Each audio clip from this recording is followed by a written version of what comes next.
1980వ సంవత్సరంలో శాసనసభ్యునిగా బాధ్యతలు స్వీకరించిన నేను మొదటి రోజు ఈ ప్రాంగణానికి వచ్చినప్పుడు నా తండ్రి జాన్ శామ్యూల్ గారు, తల్లి కమలం శామ్యూల్ గారు, నా పెద్దన్నయ్య కృపానరన్, పెద్దన్నయ్య ఆరోగ్యరాజన్ గారు ఇక్కడ ఉన్న సెయింట్ మేరీ చర్చికి తీసుకెళ్లారు.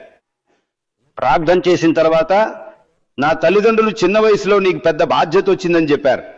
మంచి పేరు సంపాదించుకోవాలి, మన ఇంటి వాకిల్లో నిలబడి మనల్ని ఎవరూ ప్రశ్నించకూడదు, నువ్వు పెద్దలను గౌరవించాలి, అక్రమ సంపాదన ఎప్పుడూ ఇంట్లోకి రాకూడదు, ఎవరి శాపానికి నువ్వు గురి కాకూడదని హితవు పలికి నుదుట సిలువ గుర్తుపెట్టి మొదటి రోజు అసెంబ్లీ సమావేశానికి ఒక ఎల్కేజీ పిల్లాడిని బడికి పంపినట్లు నన్ను పంపిన ఆ రోజులను గుర్తు చేసుకుంటూనే నేను సభలకు వచ్చాను.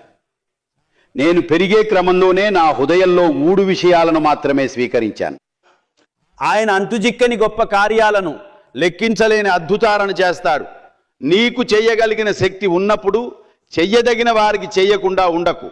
నీవు నిన్ను ప్రేమించుకున్నట్లే ఇతరులను ప్రేమించు అనే ఆ వాక్యాలు నా హృదయాన్ని విడిచి ఎప్పుడూ తొలగిపోకుండా ఉన్నాయి.